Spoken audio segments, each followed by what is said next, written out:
Um, but I was talking about striving for quality in animation. I've just gone over with the class some of the numbers that are required in terms of how many seconds, how many frames of animation a Pixar animator is required to deliver, versus someone in the smaller studios. And everybody was unanimously surprised at how little, it was 4 seconds a week is the old Pixar. I mean, that was from 10 years ago. It's probably something different now, but 4 seconds a week just seems like a phenomenally small amount, but that's how intense the craft of animating is. But how do you strive for quality? Well, I will there was a comment, oh, we've got to strive for that particular quality, Pixar level quality, and how do you get there? Well, I can talk about those things that are very, very important to me. And briefly, it's just about mastering those key poses, right? I think that's the one thing that gets you like 75% of the way there, is just understanding how important your key poses are. Now, I was going to say it's something that I've observed in the industry, and I think that the industry has learned, but nothing exemplifies it, in my opinion, better than taking a look at the entire Japanese animation industry and how it has evolved, right? So when I first entered into television animating, right, the philosophy in terms of character design was to make your characters as simple as possible to make it easier to 2D animate. This is 2D animation, right? So you'll see a lot of Ed and Eddie's the example I'll talk about, right? So, the kids are just wearing t-shirts and shorts. There's not a lot of complexity to the costumes. If you look at, something like Family Guy, there's no wrinkles in the shirt. There's very, very little detail in the characters, and that exists to help facilitate the animators, right? Then you look at Japanese anime characters, and they've got like flowing patterned scarves and their hair done in all kinds of weird, and they've got like, they're wearing jackets over top of t-shirts over top of like something underneath, and it's just like there's so much going on, right? So much. And their characters are so detailed that their animators would kill themselves trying to get Disney quality movement and motion into those characters. So they focus on key poses. So hence the classic Japanese held cell, like dynamic pose with a background swooping, with street lines, what do you call it? Speed lines streaking in the background and all that kind of stuff, right? But the interesting thing to note about the Japanese animation industry, they were oftentimes criticized for, colloquially. I don't think there's anything written in stone that you could vet, but in water cooler conversations, people used to say, oh yeah, the Japanese animation industry, right? They do pretty drawings, but it's all limited animation. Japanese animation is limited. It's all limited, right? Not like Disney where everything's moving, right? That generally, that philosophy, I think, or those water cooler discussions, generally like beginner animators like myself at the time, or junior animators, who didn't know better or hadn't spent enough time in the trenches. But the thing about the Japanese animation industry is they did not want to sacrifice their quality. They did not want to dumb down their art to meet their skill level. They wanted to raise their skill level to meet their art. That's the way I see it. So now we see these phenomenally detailed characters in anime, and they're moving almost Disney-like, right? So that, to me, is a phenomenal achievement for an entire industry. There's an entire philosophy, I think, there. And I think that's why, that's one of the many, many reasons. There are many, many, many other reasons, but one of the key reasons why Japanese 2D animation has outlived North American 2D animation, right? North American 2D animation is making a brave comeback, but there are other reasons, budget, politics, all kinds of other reasons I won't get into. But I think one of the things that's enduring about Japanese animation is, first of all, its maturity, and in terms of storytelling, et cetera, et cetera. And secondly, the techniques that they employ. They're constantly striving to push the boundaries of what 2D animation is. Having done some character design work for characters that ended up being 2D animated, I don't know how many times I was told to take this out, take that out, strip that out. No, we can't animate this. No, we can't animate that. It doesn't seem it doesn't seem to be that sort of same philosophy in anime. I don't know. I'd have to sit down and talk with some animators from Japanese studios. Consequently, there are two people I've taught that are working at Production IG, and one's at Production IG, and the other one's animating. Who are the developers of the Final Fantasy game? But anyway, so it'll be interesting to see their sort of perspective on what the Japanese animation industry is like, because they're there and they're working in it. I've seen a few people say that a lot of commerce scenes in anime are just camera movement and facial expressions sometimes, and they seem to get away with it. Not so sometimes. It's a subtle balance between the two. If you watch carefully, right, you'll see that a lot of the commerce scenes, it's just being smart in terms of what elements you want to animate, right? And Square Enix, that's it, yeah. So if you take a look at a lot of scenes, what is being animated is purely driven by the personality of the character and the drama of the moment, right? So if that camera move doesn't push the drama, there isn't one there, right? Or if the facial expression doesn't need to change, then, you know, it doesn't. So my favorite technique, which I love, is the character shocked moment, right? The example I can think of at the top of my head is that in Cowboy Bebop, Spike and his buddy, they visit a pawn shop, and Spike starts kicking this VCR on the shelf casually, and the pawn shop owner had just explained to them that it was a priceless antique, and Spike's kicking it, pieces are flying off of it, and the shopkeeper's just like, and he's just a held cell. But in that moment, though, a held cell is perfect. It's perfect because it speaks volumes to that emotional moment. You know, if you guys have been in a state of shock where you're just like, I can't believe that just happened, you literally feel frozen, right? So it's about letting technique drive the moment, right? Okay. So there were a couple of things I said I was going to explain. Oh yeah, I was going to talk a little bit about ambient occlusion, but actually let's get into animating straight away first. So I'm going to open up two instances of Maya, just because I'm going to see if I can move back and forth between the two, right?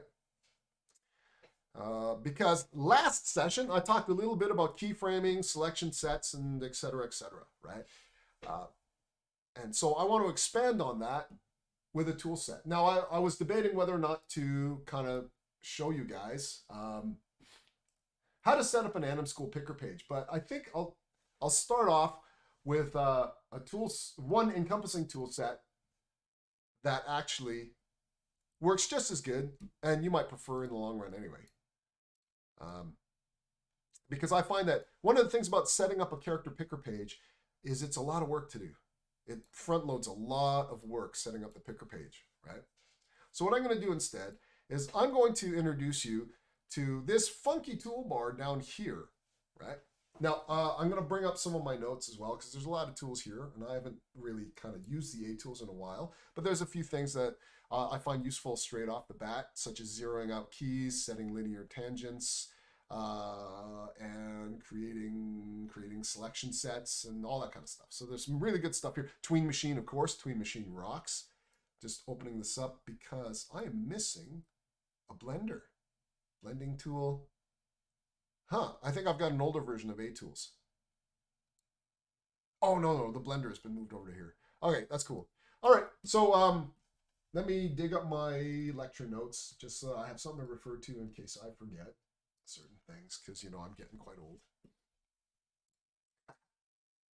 Okay, so the first thing that I'm going to do, where do I put the second Maya window? I'll pop it over here. Just because I want to see any questions that pop up in the Discord chat as well. Oh, I know. I'll do this. Okay, so the first thing I'm going to do is I'm going to come in here and I'm going to create a I'm going to create just a simple joint, right? So I'm going to come into my rigging menu here, right? So inside of Maya, you can choose whatever mode you're in or whatever kind of phase of the project that you're in and choose that particular discipline. So in the rigging menu, you can see the menu sets adjust across the top, and I've got a skeleton creation tool, and I can create a joint. I can create a joint anywhere, right? And it looks like I didn't do anything, right? So it's handy to have the outliner open so you can see an object pop up and you know you've created it. And this has to do with the fact that the camera zoomed way out. So I can zoom all the way in, or I can select that object, hit the F key to frame up on it. There we go. And we've got a lot of craziness with our grid at the moment, but I'll talk about that in a sec. So I'm going to go over to my channel box, and I want to set this guy at world 000, right? And then hit the F key again, frame up on it. Just make sure that that joint is in the world, right? And what I'm going to do is I'm going to run through some of these tools. Oops. I'm going to run through some of these tools on just a joint, and then I'm going to transfer over to the character and then do this on the character as well. Is it a plugin or is it already with Maya from download? It's a plugin. Thank you for reminding me. I was going to go through that. Here I am diving straight in. Okay. So the A tools, that's why I wanted to dive straight in, was to explain to you why I recommend A tools, right? So with animating straight out of the box, I wanted to show you last session what it was like just to work inside the graph editor and the time editor and using the dope sheet and all that kind of stuff, just to show you the native tools that are inside of Maya. Now, Maya's native tools for animating are good. They're very, very good. But oftentimes when you find yourself on an animation team, there's going to be a lot of tools and plugins available that make life a lot easier, right? So there was I want to say Disney. I have a feeling it was at DreamWorks. There was an animator named Keith Lango, and I believe he's a Vancouverite. I think he's a Canadian. I'm not 100% sure. So Keith, if you run across this, my apologies. But he was one of the first major animators to go online and give tutorials and supply tools and plugins and things like that. So Keith Lango came up with, I think, maybe not the first Tween Machine, but definitely the most widely used Tween Machine in the industry, plus quite a few other different tools and things like that, right? So Tween Machine and what was that one that he came up with? One where you can adjust timing universally and a few other different tools. Anyway, and so what ended up happening was that animators all over the planet started to realize that they needed a better set of tools than what Maya gives you outside the box. Now, don't get me wrong, Autodesk is hammering away in the background, coming up with some better tool sets for animators, right? But until such time as it becomes embedded in Maya, there are quite a few different options out there. The Anim School Picker, which I briefly mentioned, is one of them, and A Tools is another. Now, A Tools is being widely used in the industry because it pretty much covers everything that you need to be able to animate, right? IL, I'm sorry, I've overslept. That's okay. I didn't take attendance. I will take attendance now. Might be a good, otherwise I'm going to forget. So there we go.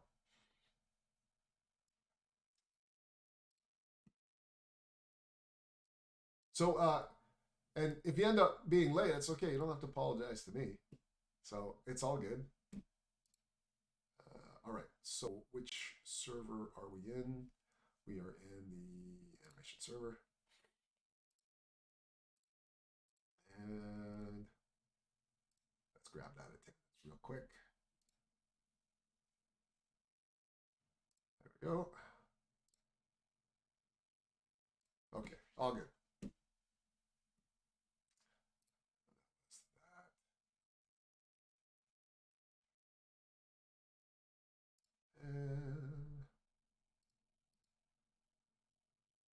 Okay, and we are back. We are not back.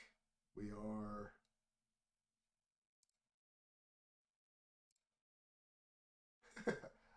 There you guys are. Okay, yeah. So now we're back. Okay. So let's talk a little bit about A-Tools. Where do you get it, right? So A-Tools is thankfully free, right? Now I didn't want to go through. Maybe I'll walk through it a bit, right? I wanted you guys to have a go at installing. I did this with the previous year, I think the year before that, where I left you guys to try and stumble your way through, frustration included, how to install A-Tools, because it gives you the basics of how to get plugins working inside of Maya, right? So if you do a Google search for A-Tools, you'll find this Animator's Resource Kit, right? Now, it's an old tool, meaning that it's no longer supported, but it's very basic, it's very robust. I'm still using it in 2020 and it still works. The creator of A-Tools has evolved his tool set into Animbot, but Animbot is paid for. Deservedly so. This dude has worked really, really hard on his tool set, and he's increased the functionality of the tool set, but he's using a subscription model, and yeah. But the free toolkit is still very, very powerful, right? So when you go over to the Animator's Resource Toolkit, you'll get a link, right? And this should take you to a repository where you can download it, right? Second best animation tool set for Maya animators, right? So you just pop in your email address and then you download A-Tools, right? And here he's showing it in action down here, right? So yeah, let's I'll download it again. Yeah, I'll walk you through the process, right? So let's see, okay, right? And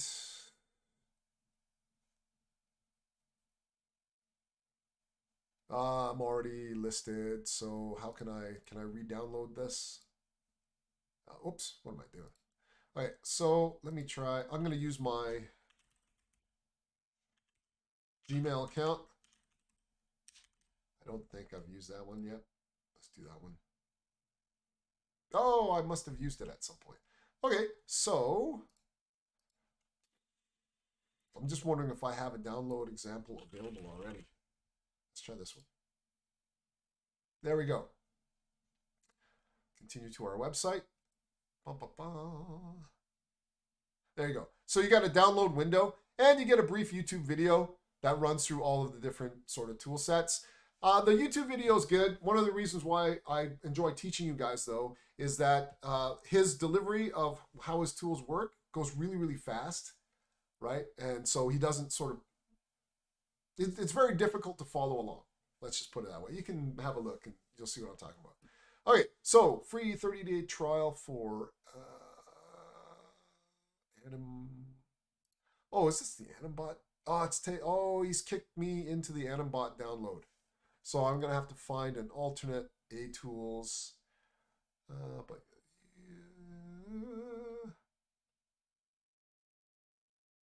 Oh yeah, sorry.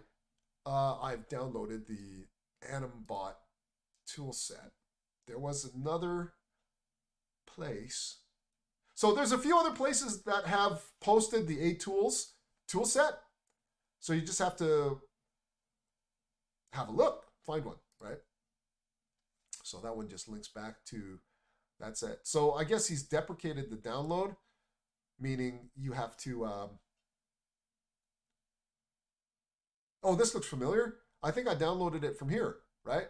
So if you find the Animation Apprentice blog spot, let me copy paste this link in here. I believe this is the place where I got it.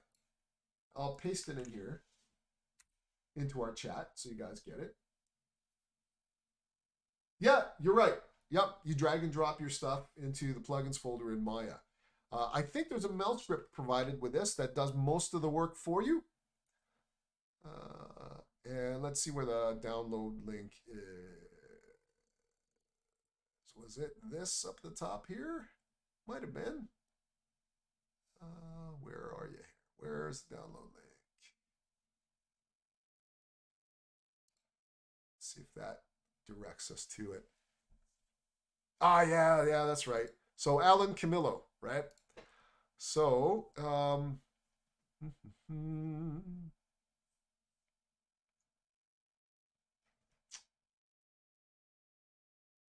put his download link?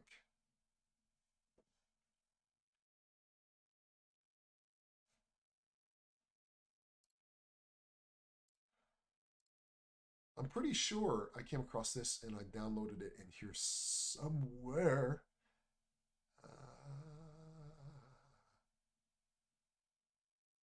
Just trying to find that elusive download link.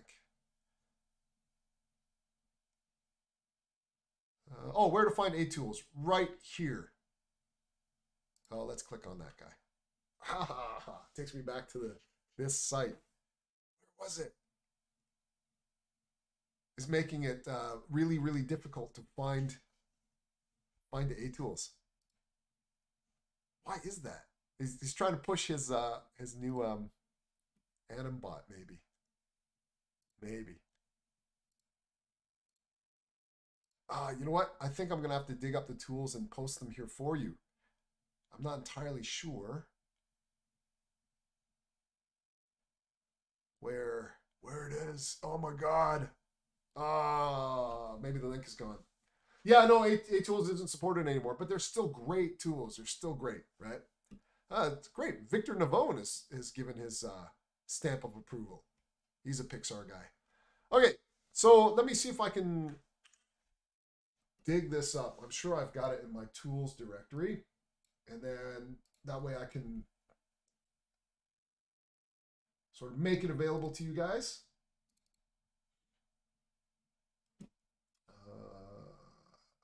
Let's have a look at my tools folder. Animation.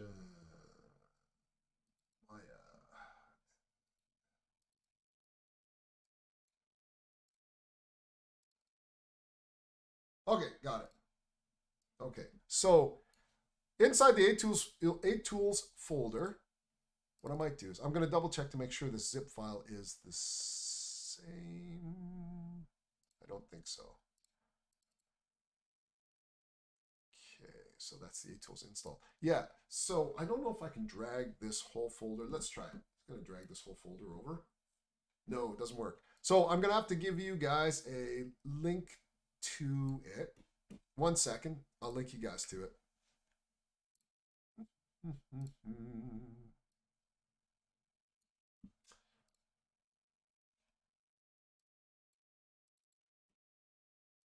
then that way you guys can access the link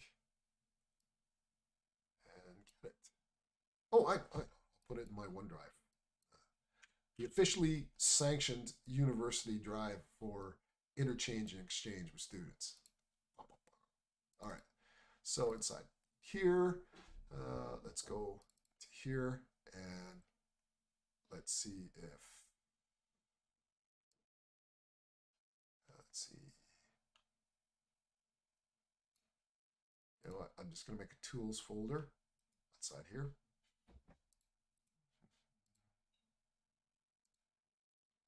How about I just drag this guy over? That'll be fine.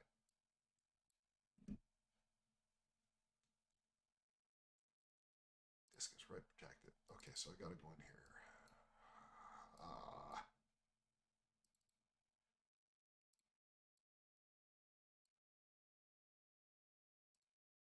Why is it right?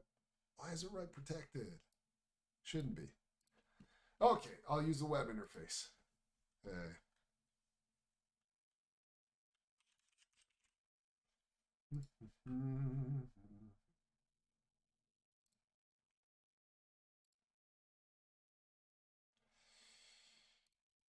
Okay, and level.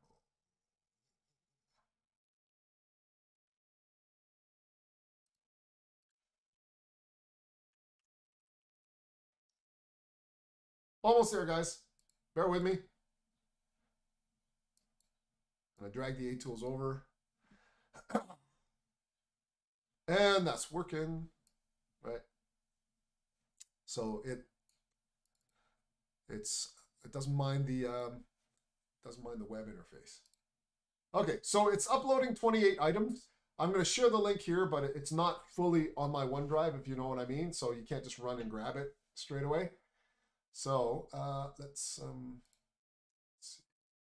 Anyone with the link? And copy the link.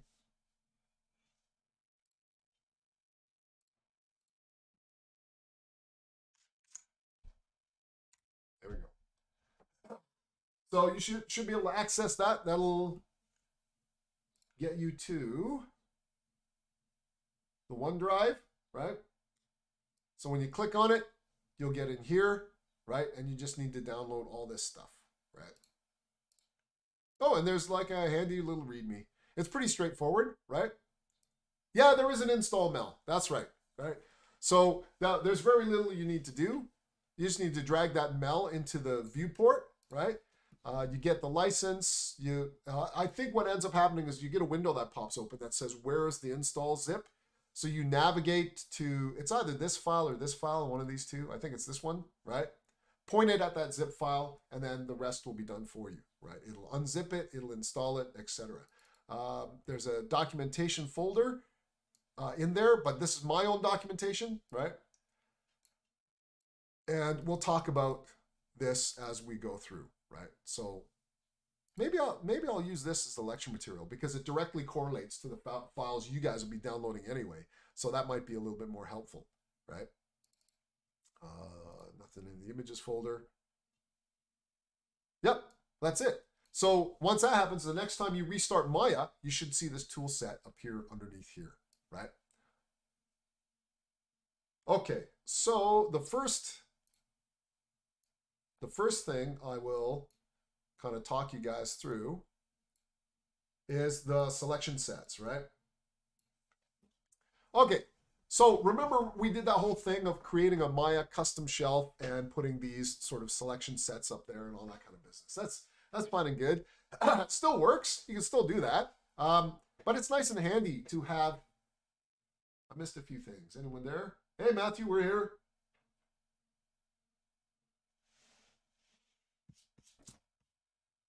Okay, so in the tool set here, oh, compilation needed for Maya 2020. 1 second. Oh, that's Animbot.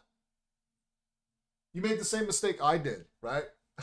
Or was about the same mistake I was about to make. I'll show you what I mean, right? So when I got into the A-Tools website and I went to download A-Tools, it took me to Animbot, right? And it's like it's forcing me to download Animbot, the 30-day trial, right? So this is why I posted up the link up here to my version where I downloaded it, right? So you got to click inside Discord here. You got to click on this link here and download it from there, right?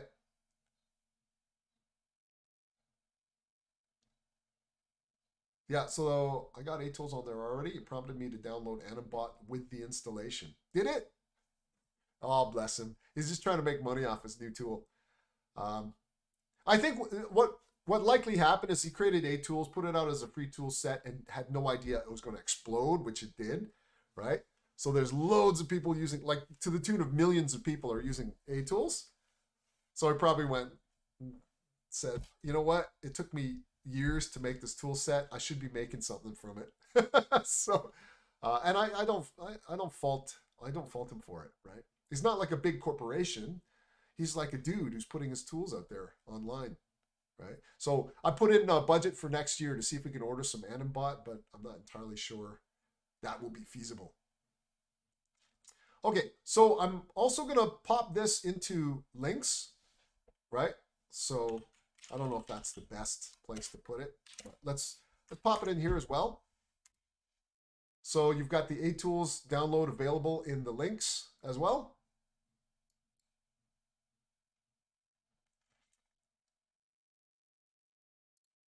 There we go.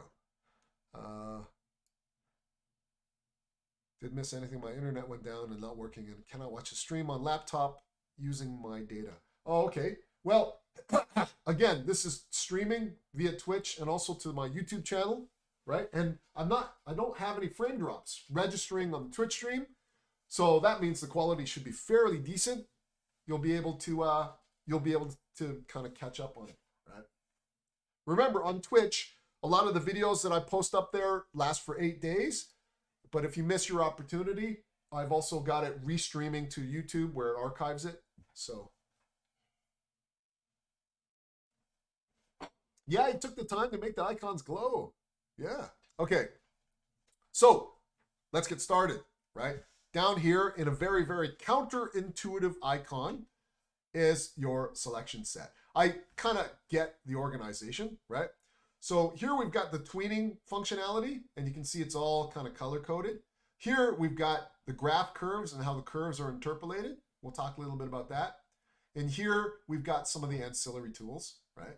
So in here, the first of the ancillary tools is the selection sets, right? So when I click on this, you get a second, I guess like a shelf, right? But this one's located on the bottom of the screen, right? Now, I have issues with this because you start to lose screen real estate a little bit, but there we go. So let's say we want to call this our master, right? Master, and then say all. You know what? I like to try to keep my selection set simple so I get what's happening, right? So it'll be selecting all of them, and it'll be the name of the character, like character 1, or actually I usually use AO1 for actor 1, all, right? Then you can select the color, right? And so you can color code body parts in terms of selection sets, or you can color code entire characters, right? So one of the things I like is if I'm making a multi-character scene, I might have all green for our good guy and then all red for a bad guy, that kind of a thing, right? So you can see straight away, this is just a bog standard kind of selection set, right? Now, if we were to set up a keyframe, right? Let's say we let's say we want to set up our character properly, right? So we want to key on translates and rotates, but not on scales and not on visibility and not on the radius, right? So I can select those guys and I can right click and I can lock and hide those. That's just standard out of the box, Maya. Lock and hide selected, boom, right? So I just got these so that when I hit the S key, all I'm getting is a keyframe on that, right? And let's say 12 frames in, we go up, boop, and I've got auto key turned on. So auto key is helpful, so I don't have to hit the S key. I just have to go to the keyframe I want, and I just have to move my guy to the position I want, and it automatically sets a key. You can see the tick mark appear there, right? So when I scrub back and forth, we can see we get this kind of a motion. Now I'm going to choke up the timeline, so we got a few more frames to work with, and we can see a little bit better what's going on, right? So our guy's coming up and coming down.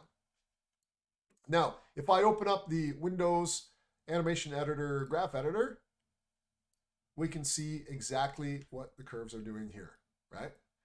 Now, the thing about animating with your curves turned on is it's very misleading. Oh, another internet cut out. Man. Well, I'm just going to hope and pray that the Twitch stream and the YouTube stream are working good for you as a secondary resource, and then I'll just continue on. Okay, so if you are animating with curves turned on, it's going to be very, very difficult for you to focus on your key poses, which we can't do at the moment because it's just a joint, right? So the classic thing that animators tend to do is they will set their keys to stepped tangents, right? Now, you can see if I float my timeline over here and click stepped, step tangents, you'll see instantly with my object selected, it will turn all the tangents to what I need. But to get at these tools, I need to open up the graph editor, right? So conveniently, A-Tools pops it in here for you. So with my joint selected, I can hit my step tangents, right? I'll leave this open so that we can see what's going on, right? Oh, it only did it part way. Why did it only do it part way?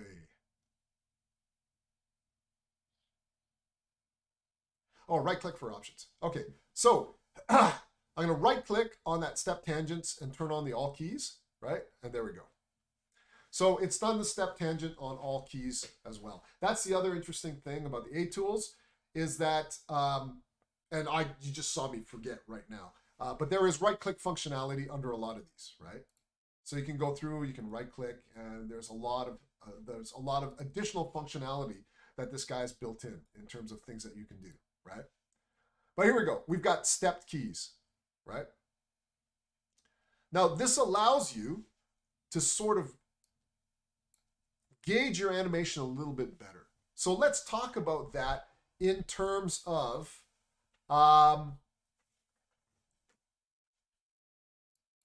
getting this guy to arc nicely, right? So we know it's going to start there, it's going to pop here, and it's going to pop there, right? But right now he looks like he's traveling in a triangle, right?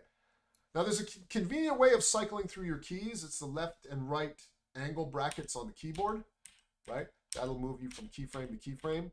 And I believe if you hold down shift and you do period and colon, no, that's not,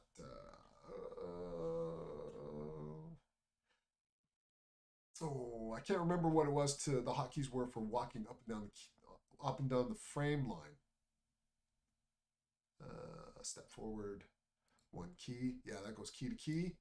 And this is,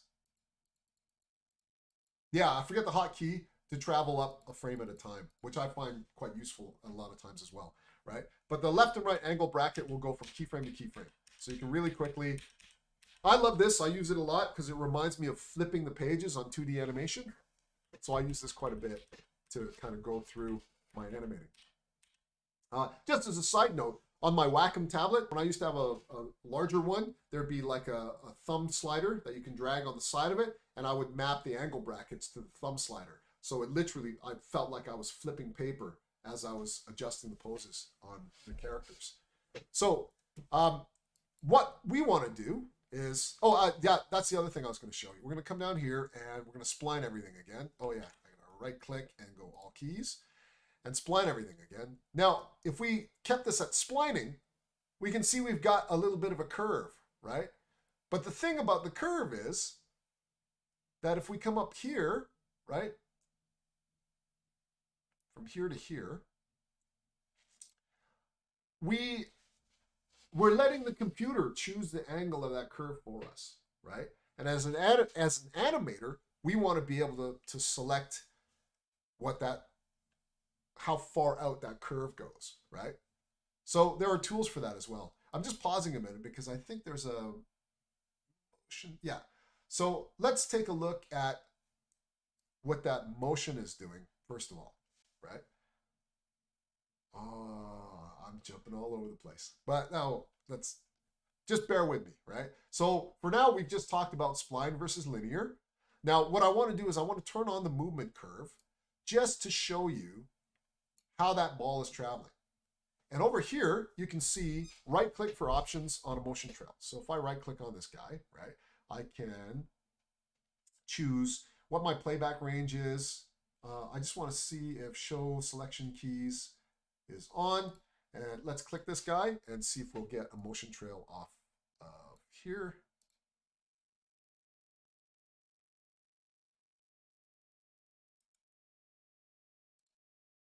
Okay, it's not working the way I needed it to. I'm gonna have to look that one up.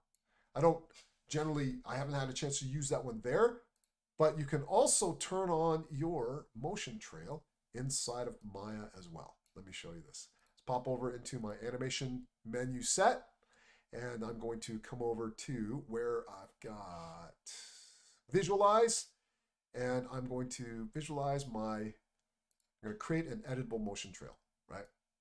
So that's what I thought this button was going to do, right? So that was just under the animation toolset, visualize, create editable motion trail, right? So what this does is it literally creates a NURBS spline that shows you exactly the path of action that guy is going through, right?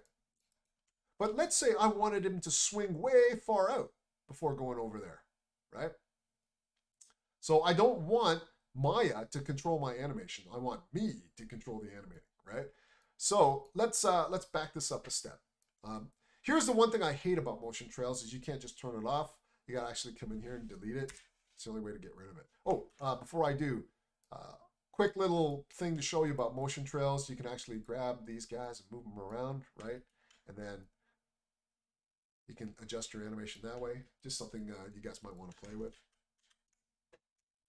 But you can see that it doesn't update straight away. You got to scrub the timeline to get that to update. So that's motion trails really quick. I'm gonna grab this guy. Now we're gonna come back here into our animation and we're gonna set our keys to linear again. Oh, and I'm gonna right click and set that on all keys, right? And we're gonna take a look at our poses, right? So let's say I wanna stick a pose, we're going from frame 1 to frame 12. Let's say I wanna stick a pose at frame 6, right? This is where this comes in. This is the Tween Machine, right? So it's kind of an interesting UI. It'll make sense once I explain it to you, right? So if we look at the timeline, we're between frame 1 and frame 12, right? And what we want to do is we want to pose that's sort of between the two, right? So if I click on the T, boom, it'll stick that part way between the two other poses, right?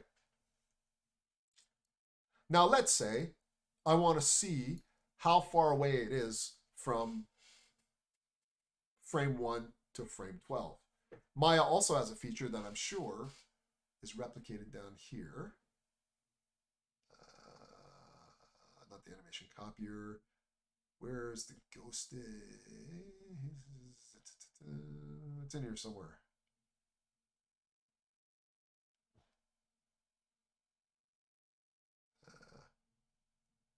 Yeah, I can't remember where.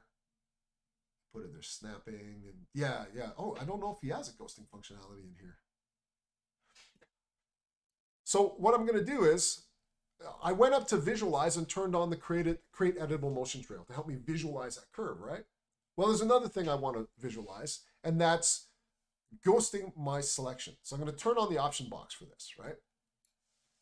So I'm going to say, look, I want you to ghost, right? So that I can analyze how far that joint is from frame 1 and how far it is from frame 12, right? So in here, one of the things I like to do is to turn on sort of custom frames, right? So if you turn on custom frames, you can choose exactly which frame you want to analyze, right? You can also do custom frame steps, right? So you can say how many frames before the current frame, how many frames after, and what the step size is. You can also do custom key steps, right? Steps before the most recent key and steps towards the next most recent key, right? And then just set it automatically to detect the keyframes, right? But I prefer just using frame and steps, right? Because that allows me to figure out what range I want the ghosting to go through. And I'll show you how this works. So let's say we want to ghost, I don't know, well, let's be exact. Let's say 6 frames before, 6 frames after with a step size of 1. And when I apply this, you can see I get the ghost 6 frames before, 6 frames after, right? So that's ghosting, right? And this allows me to more accurately gauge if Tween Machine has given me a nice in-between, right? So I'm at frame 6, and that's the in-between that Tween Machine has created, right? Now, I might want to move this guy out instead, a little bit further out this way, right? And I've got auto key turned on so that when I go through, right, we got a little bit more of an arc. You can see that that ball arcs a little bit more. I can turn ghosting off as well if that's distracting you, right? But for me, that's incredibly helpful as a tool. Now, more explanations on what Tween Machine is doing. So I'm going to reset this so that it's a perfect kind of linear in between the two, right? Now, we have got degrees of favoring. So let's say this tick mark represents frame 1, and this tick mark represents frame 12. The T represents exactly in the middle between those two, right? Now, I'm not changing the timing. It's taking 6 frames to get there, and then another 6 frames to get to 12. But let's say I wanted to travel faster through 6 frames and then slow down as it gets to 12. So it's like, right? That's called favoring, right? So you can say, you know what? In 6 frames, I want you to get a little bit closer, right? Hello. Let me try.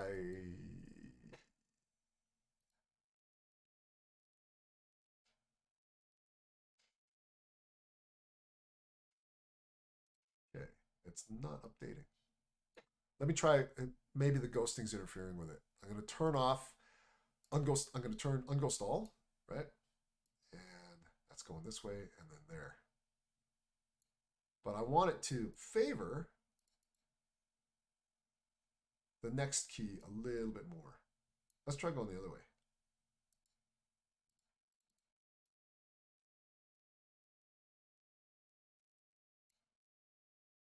This is a little bit frustrating because the tool was working for me before. Maybe it's because I was on,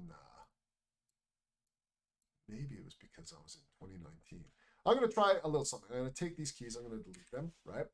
So now we've just got frame 1 and frame 12. Go back to frame 6, and I'm going to try natively doing it. Oh, there we go. Okay. So that's a little bit kludgy, right?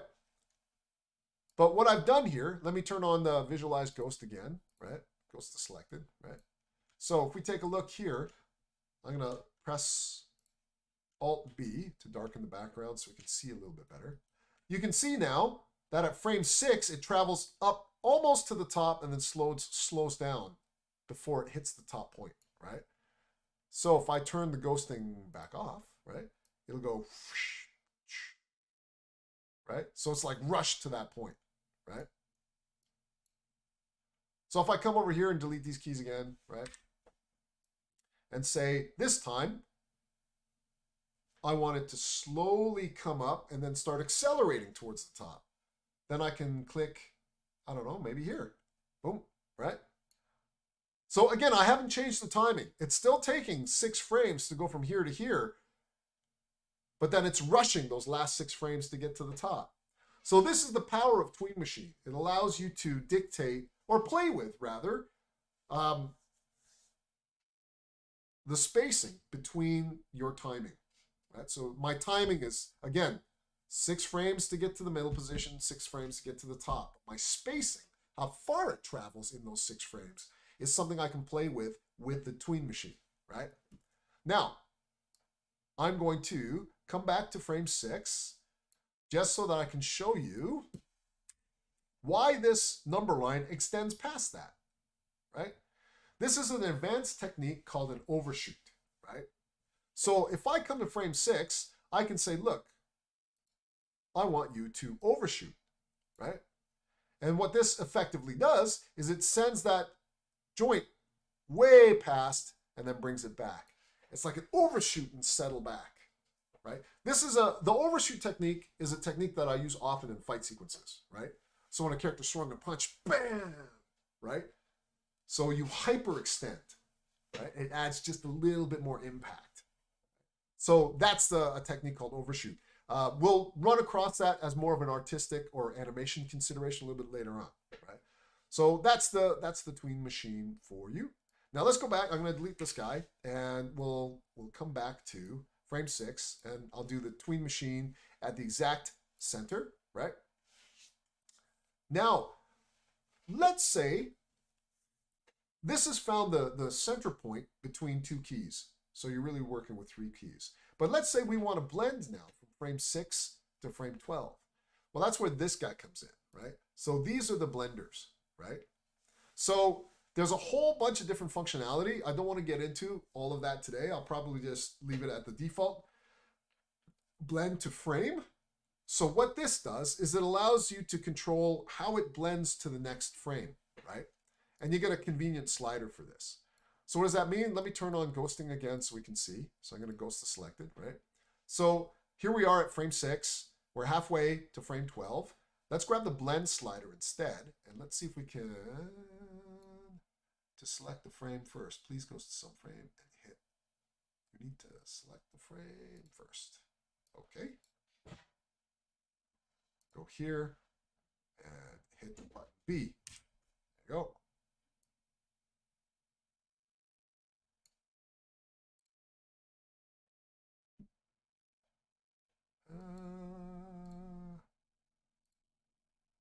Let the frame.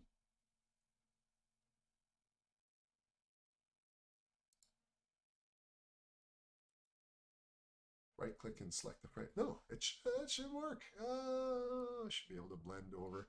Let me just check my notes real quick. I'm going to pop over into the documentation here. Yeah, so we can bomb through this real quick. So we've got the selection sets. Yeah, covered that. And we got the Tween Machine. And went through the Overshoot and the Blender. Toggle for all the operations for the blending. And, oh, no. Okay. Yeah, I'm pretty sure that should work right out of the box. So, but unfortunately, it doesn't. I wonder if it's a matter of selecting the keys that I need. Can we blend up?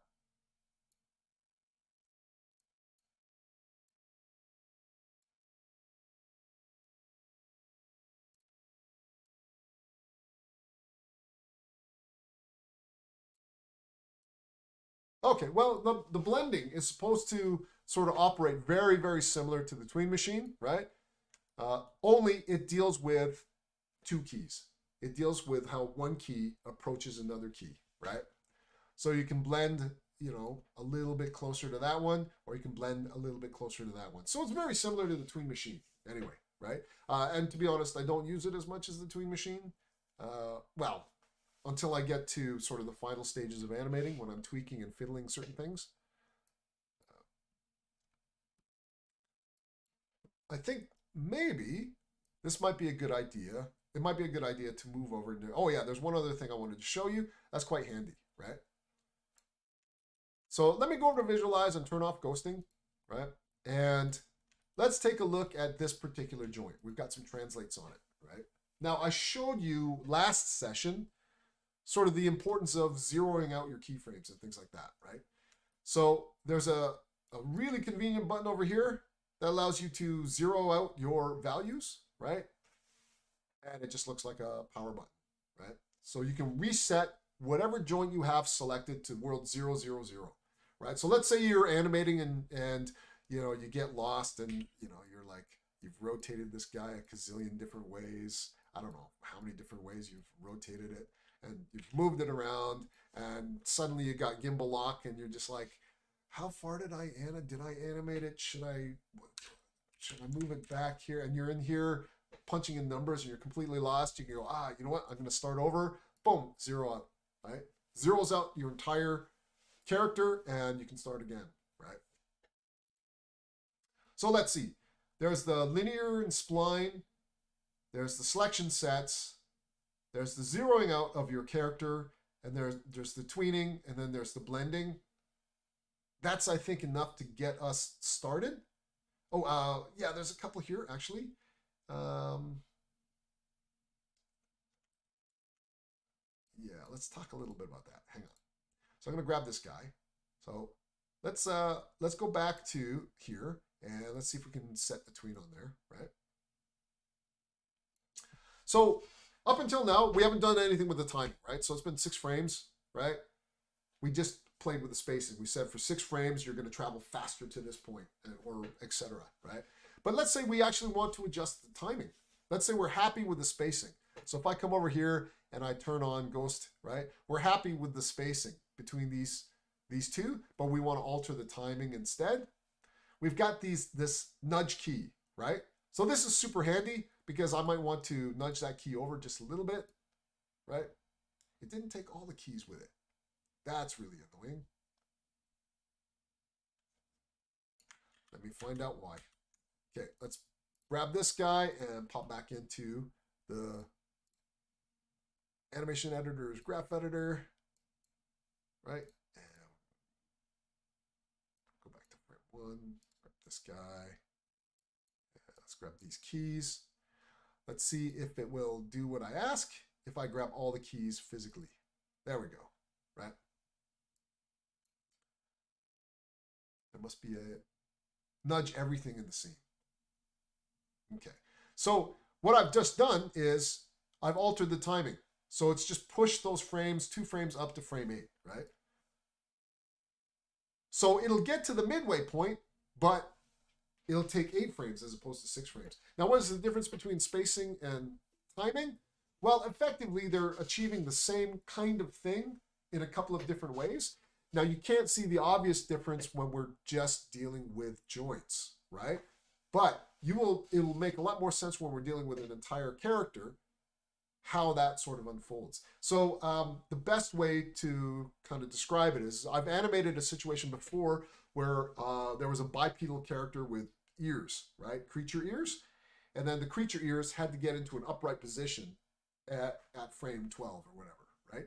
And so what I did was I animated the ears coming up, and then I would use Tween Machine without changing the number of frames that you got to for that expression. I just altered it so they both sort of came up different timing,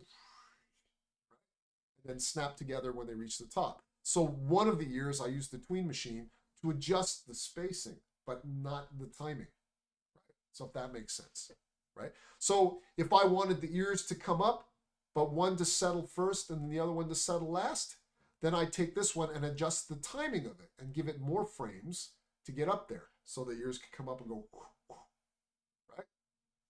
So that's kind of where you would apply it sort of on a character, right? Okay, so we're at 10:25. Oh, I've been barking at you for an hour and a half. So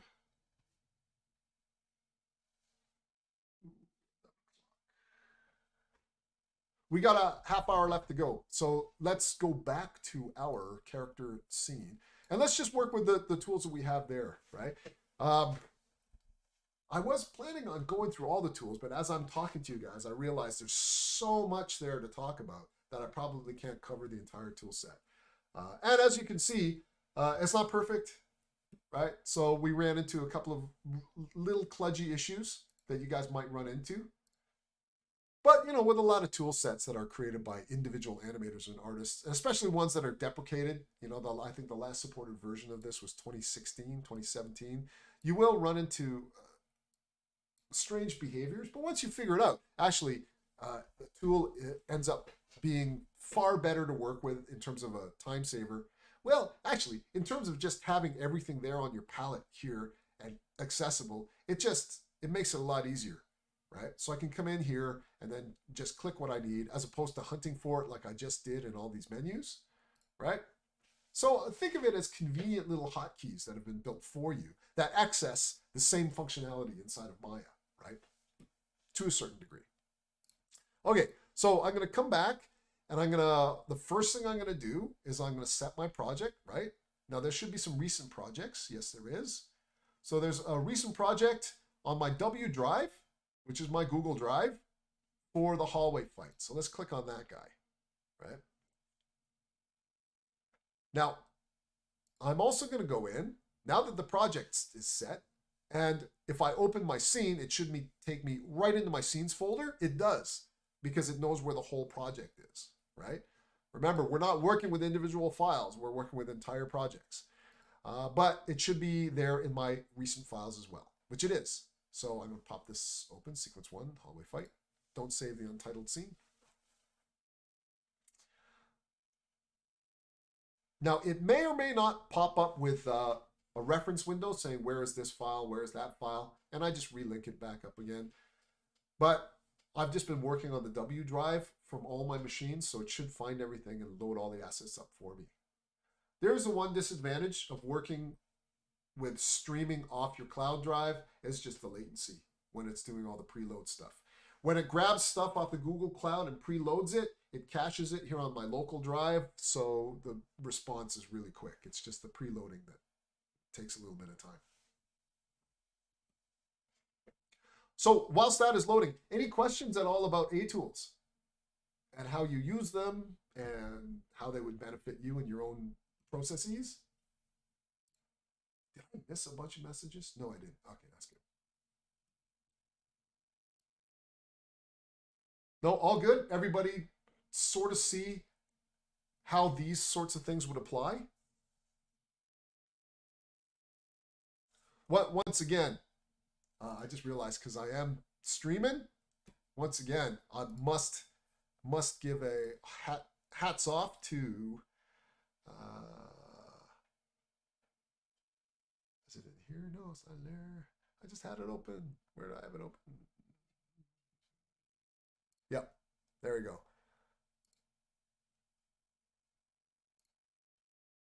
There we go. Yeah. So hats off to Alan Camillo, another Vancouverite. Woo! Yeah. Probably a VFS grad as well, I'd imagine. Ooh, I shouldn't say that. There's a lot of really good CG and VFX schools in Vancouver now. VFS ain't the only one anymore. But yep. So thank you from the animation community to Alan Camillo for providing that tool set for free. Bugs and all. Shape nodes, that's on the Spider-Verse rig. That's all good.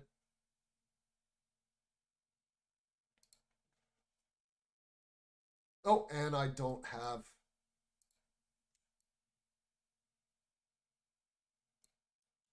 I thought I installed MGear. Maybe it's not turned on. Okay, so if you install the plugin, yeah, I know the geometry collapsed because the MGears plugin that controls the skinning of the character has not loaded, right? So if you have a situation where a plugin that you know is there hasn't worked, the best thing to do is come over here to Windows, Settings, Preferences, Plugin Manager, right? I'm going to pop in a Plugin Manager here. I know I've got it loaded.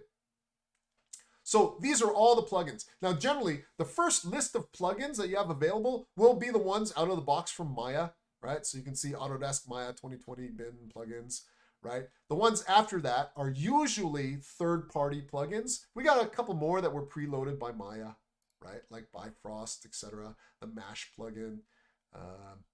And they're all given their own sort of directory because they're located in various different places. So this is the FBX plugin, and that's that plugin, right? There's the Maya to Arnold plugin. NG Skin Tools plugin hasn't loaded, so I'm going to have to investigate that one. We've got the Substance plugins, the VNN, I forget what that was for, and then the XGen toolkit, right? So we have an issue with our NG Skin Tools plugin. It hasn't loaded properly, right? So I will probably go back and investigate that actually later, right? Because I wanted to kind of get into here and let's start taking a look at our characters and what we want to do. Now, I know that when I posed out these characters in confrontational sort of stance, these were sort of poses I had in mind, but I want to come in here and do something a little bit different. Like, how does this character get into that pose? How do each of them get into their poses, right? So I think the easiest one to start off with will be the big bouncer guy, right? And this has a lot to do now with thinking about the personality of your characters and how they're going to react in this particular scenario, right? So the very first thing I'm going to do is I'm going to set this guy up in terms of selection sets, right? So I'll walk through. I think this is probably a good place to start. We've got only a little bit of time left, so I don't want to start with anything complicated. Okay, so I've selected the group node for my Herc rig character. Now I'm going to come up into the viewport. There's this icon here, right? And this is your isolate select. My thanks to my friend TJ, who now works at Autodesk, for introducing me to this like 20 years ago, because it became the one thing that I constantly use. The isolate select allows you to just look at your selection, right? And then just bring everything back. Up until that point, I used to go up into my display, hide selection, display, show selection, or the requisite hotkeys, right? This is just nice and easy. Boom. I just want to focus on this one thing, right? So I do recall that choosing these controllers was a little bit of a trick. Just because they're not nested all in a single controller group. There's all these other group nodes and there's joints in there. And so I have to go through and hunt and peck everything. But if the setup artists did their job, which they did, if I go like this, all it's going to do is select controls. I'm just double checking because, you know, I'm a little bit obsessive compulsive that way. Well, it's mostly because I've been kind of bit in the ass in the 11th hour with things going wrong. So now when I do stuff in CG, I'm very careful. Okay, so that's cool. I've grabbed all those controllers and I'm just gonna come down to my A tools, go to my selection sets, right? I'll give this guy a color. I don't know, I'll maybe start from the back. I'll save yellow for Spidey. I might start from the back there. And then this guy's Herc, right? So I'll say Herc, all, right? And then, oh, so we got a Herc all selection node. Again, in retrospect, maybe I should have picked somebody else because hunting for his control set in here will be a bit of a nightmare. I should have picked this guy. Let's backpedal. I'm going to pick this guy. I'll show you why in a sec.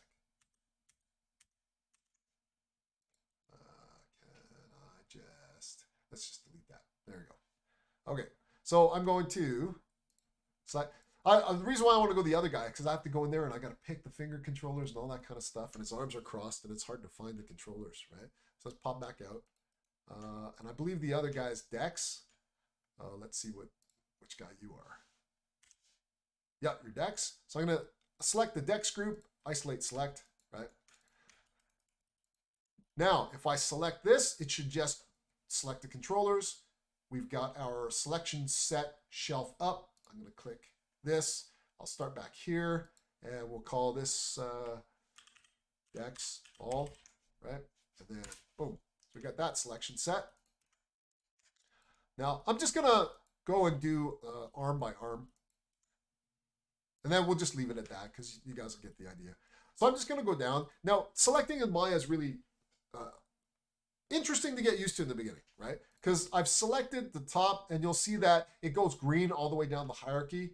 Well, the green color indicates the last thing that you selected. So you actually have to go through and shift select and you'll see all the child nodes turn white as you go down, or not child nodes, the secondary selections turn white, and you gotta select until the last item you want selected turns green, if that makes sense, right? Took me a long time to kind of, not a long time, but I used to make a lot of mistakes. I'd select something, everything goes green. You're just like, oh, okay, cool, I've got it all selected. But no, really, you don't. So you got to go and select all these individual things, right? The last thing you've selected, it goes green. Those are all the controls I want, right? And so we will add another one. I'll pick the same color, and I'll go Dex. And then here, naming convention is kind of interesting. When you're naming stuff, you kind of go from the largest to the smallest. It generally tends to organize things a little bit better for you. So I'm going to say Dex is the character, and the body part is the arm, and then this one's the left arm. Right? And so what ends up happening is you can see Dex all, and then Dex arm left, and Dex arm right. And it just organizes it. Now, if I put left first, I'd have Dex left arm, Dex left leg, Dex left whatever, right? So it's just the way Windows or operating systems organize stuff. And that might be the way you prefer animating. Yeah. But it's worth thinking about how you're going to name stuff, especially in terms of how it's going to appear in the list. The other thing to note is the color coding of the controllers is industry standard. So green is right down the middle, and blue is port, and right is starboard. So these colors were adopted from the naval standards, right?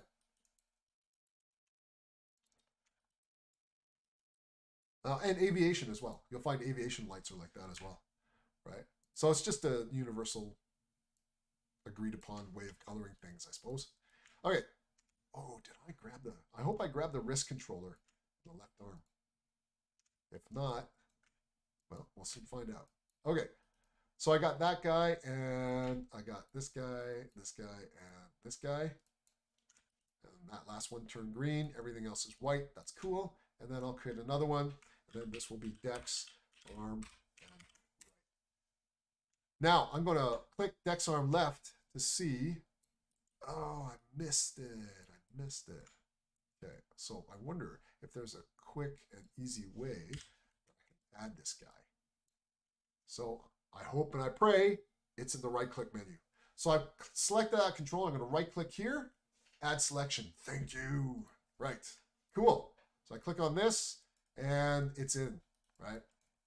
So that's cool. So if you forget something like I just did there, you can right click on there and add. You can also remove things from the selection as well. And then you can update the selection. I wonder what it does if I update the selection now, because I've just added that guy. Yep, that's cool. Okay, so that's all I want to do for now, right?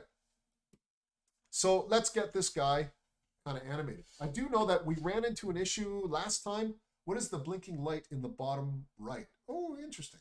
What is that? Let's see.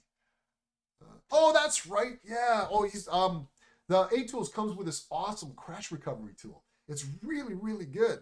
It's better than Maya's secondary save, because what the crash recovery does, and you can turn it off, but what the crash recovery does, which is so awesome, is that if you pose your character out, say you don't have auto key turned on, if you pose your character out and you forgot to save a key on anything, it's just that pose floating there, and Maya crashes, normally you'd reopen Maya and you've lost that pose.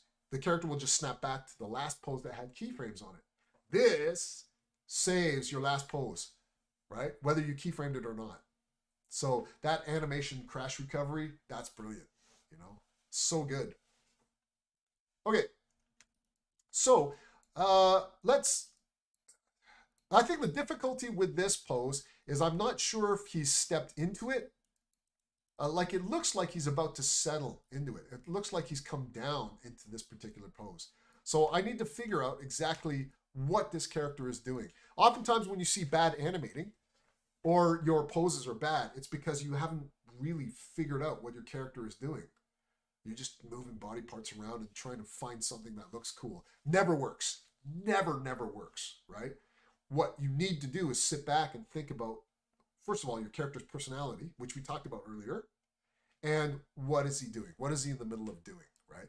So I think initially he was stepping forward. So what I probably want to do is say, no, I don't want this at frame 1.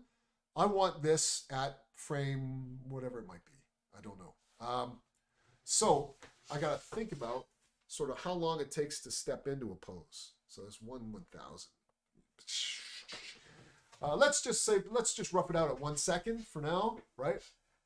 So I'm going to choke up my timeline to give me 1 second to work with, right? So I'm just moving this down. I can also manually add the number in here. I'm shooting for 24 frames a second, but let's say 30, right? Now, my frame rate is set at 24 frames per second. So that's cool. I'm double checking to make sure I'm animating at that particular frame rate. And this should go straight into my base animation layer. Let's just set that now. So I'm going to say, yeah, keyframe into my base animation layer, please. Right? And I'll talk about animation layers later. Animation layers is a wonderful way of separating your work, and we'll get into that in a bit. Right? Okay, so let's say I want to take this pose, but I want to move it to frame, let's say frame 20, just to under a second, right?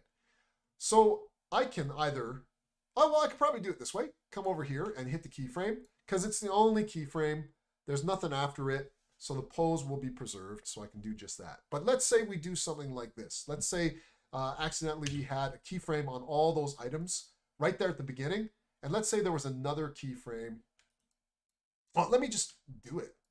That way you guys can see. So let's say there was, I got auto key turned on, so it's all good. Let's say, I got gimbal lock.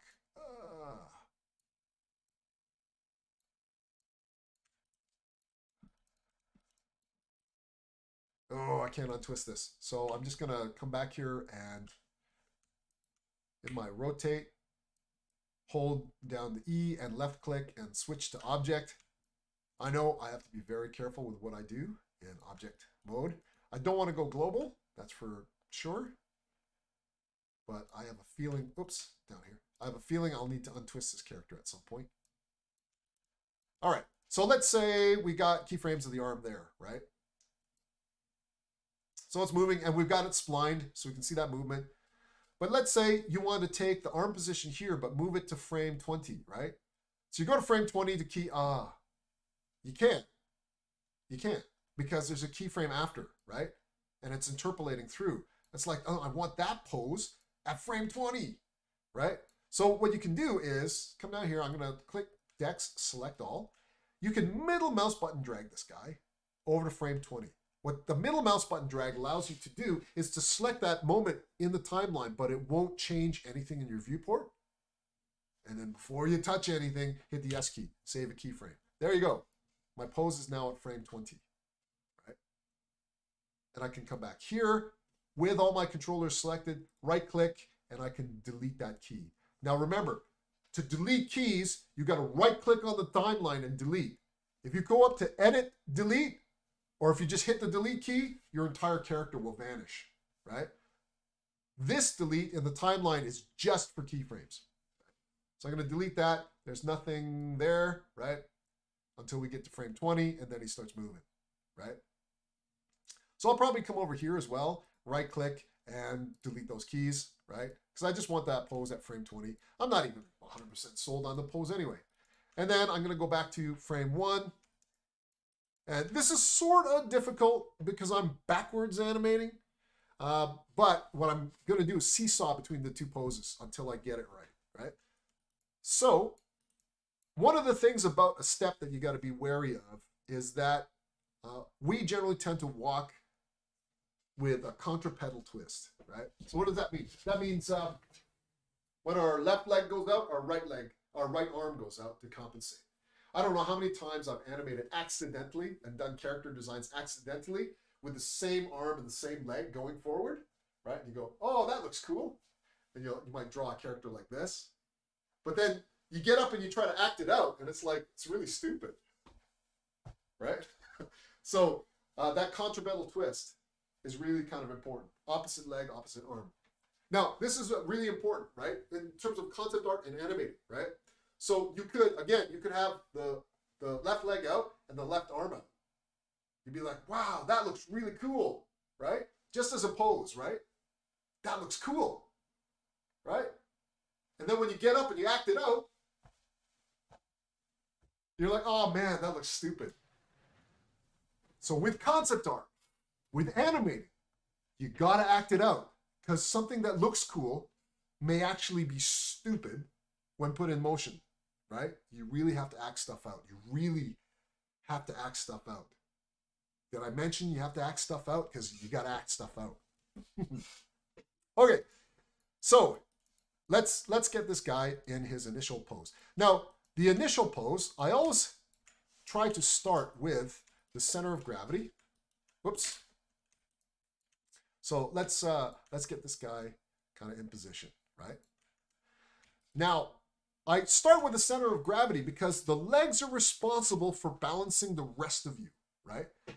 And oftentimes, I find that a lot of younger animators, or actually not younger animators, because if they're animators, they know what they're doing. But a lot of people starting out in animation generally tend to forget that when a leg has no power, or a leg is in the air, the weight of the rest of the body has to be supported by something, right? And in this case, the leg has to be supported, or the weight of the rest of the body has to be supported by the planted leg. So therefore, the COG will shift over top of that leg, right? I think I've mentioned this to you guys before, but I'll mention it again, right? I don't know how many times I've seen animated walk cycles where the character will lift their leg, the COG will not move, and it'll just be the legs moving back and forth, right? And that's a walk cycle. No, that's not a walk cycle because it's physically impossible, right? So here's my challenge to you guys, and you can try it right now because you guys are at home, you know, it's just you in your room, right? Try and lift your leg off the ground without shifting your hips over top the other, right? Try and lift your leg straight up, right? When I lift my leg straight up, I have to shift all my weight over this leg. If I just try to lift my leg straight up, I'm just going to fall forward. You cannot do it. You cannot lift this leg without shifting to a certain degree your weight over onto the other leg. It's impossible. Yeah, it's physically impossible. Yeah. And yet, I see it in walk cycles all the time. All the time. At the university too. In classes I'm currently teaching, I have to constantly yell, move that COG, move the center of gravity, right? It's always the first thing that I move is the center of gravity. Now, it also makes for a nicer pose, right? So let's get this guy posed out real quick. I spend time talking about that because it's one of the number one mistakes I consistently see. Even after I tell people not to do it, they still make that mistake, right? So so there are lots of artistic considerations, right? How far does that leg go up? How high does that knee come out? Does that foot twist this way or that way, right? If I twist the foot this way, he's got a different personality than if I twist the foot this way, right? Different personality, right? Everything that you move on a character is entirely personality driven. Whether or not the leg passes really, really close, you can see I've got a little bit of the what do you call it? pigeon toed thing going on, right? But I want that leg to be sort of straightforward. But the knee comes in and looks a little bit weak, right? So I come over here to what is generally referred to as an up vector control, knee control, right? And then we'll twist that knee outward, right? So this guy's a martial artist, so he's used to having a balanced stance. So I believe his knees would consistently face outward, especially in the way he walks, right? So in a passing pose, that means this arm would be back this way, and actually the torso would be twisted a little bit more this way.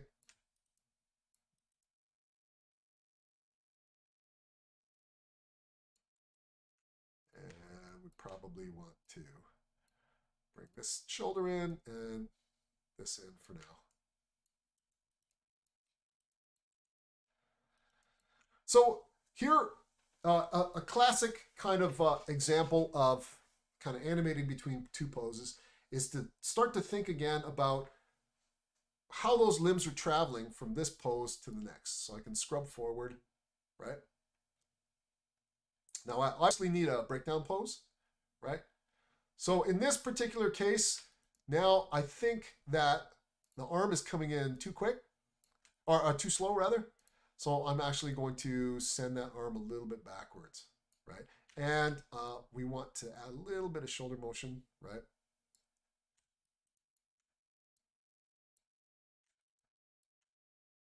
And I'm going to bring that passing shoulder down a little bit. Now, I'm just thinking body mechanics wise at the moment.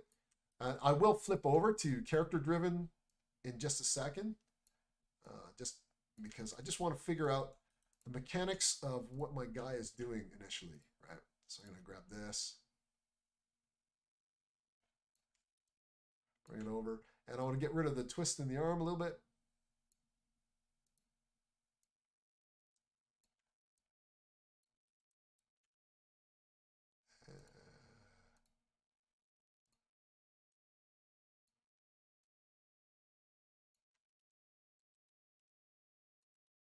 Now, that's looking a little bit robotic to me.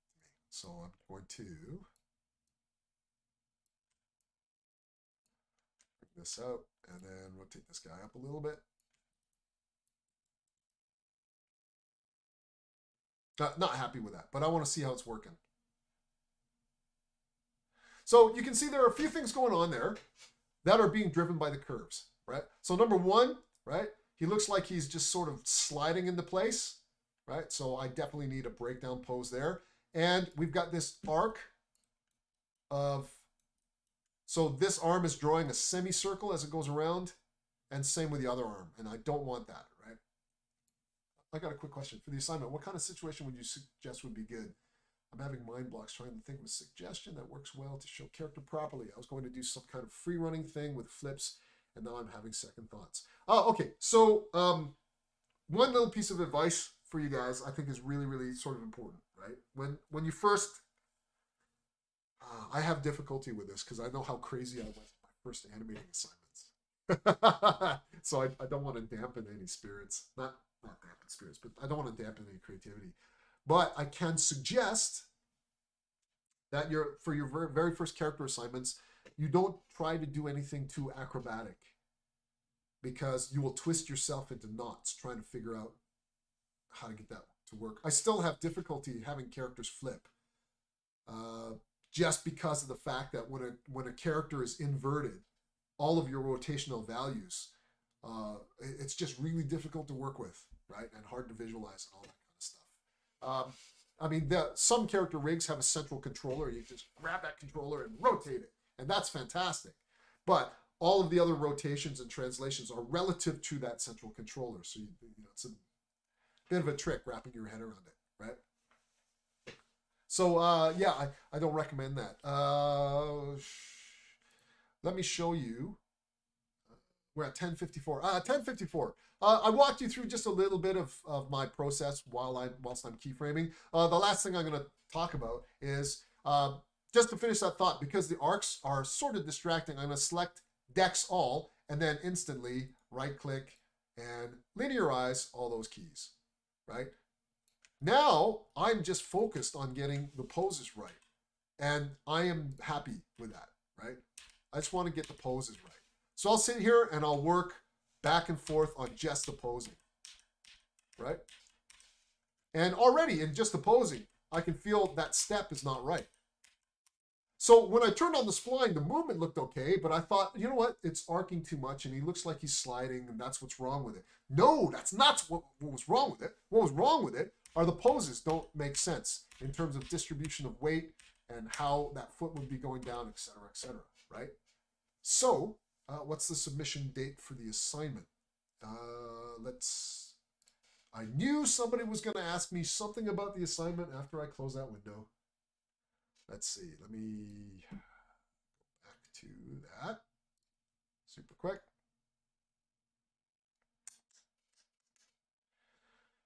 And ADGD 405. The 26th of April.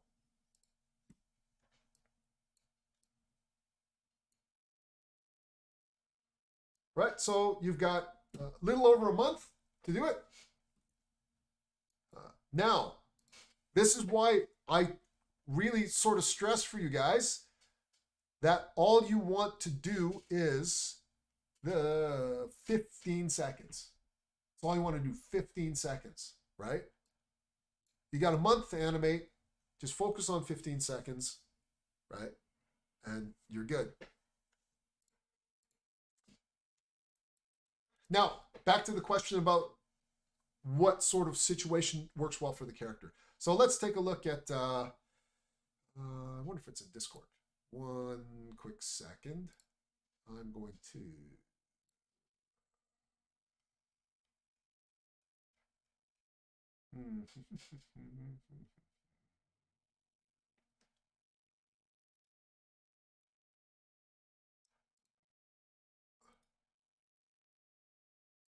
Okay, so I'm going to here.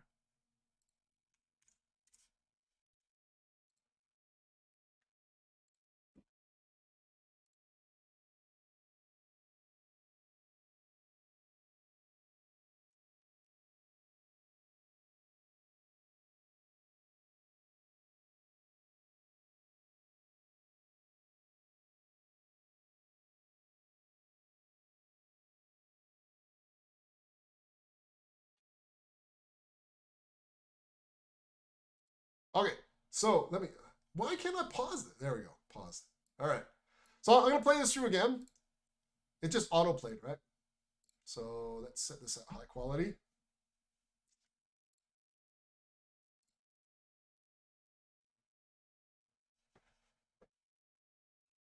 Okay, so you guys can see that at the moment on the screen.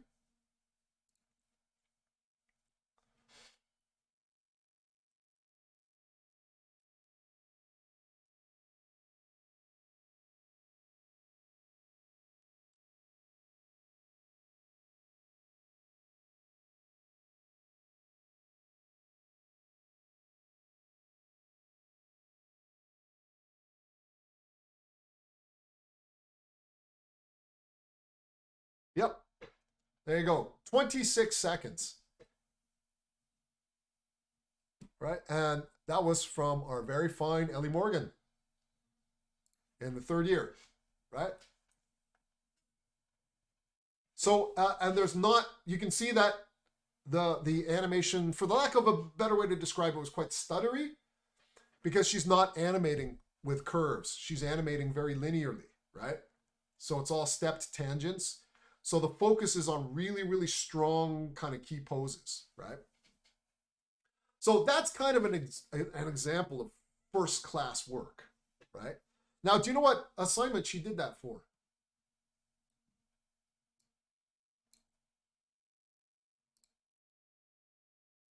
Do you guys know what assignment she did that for?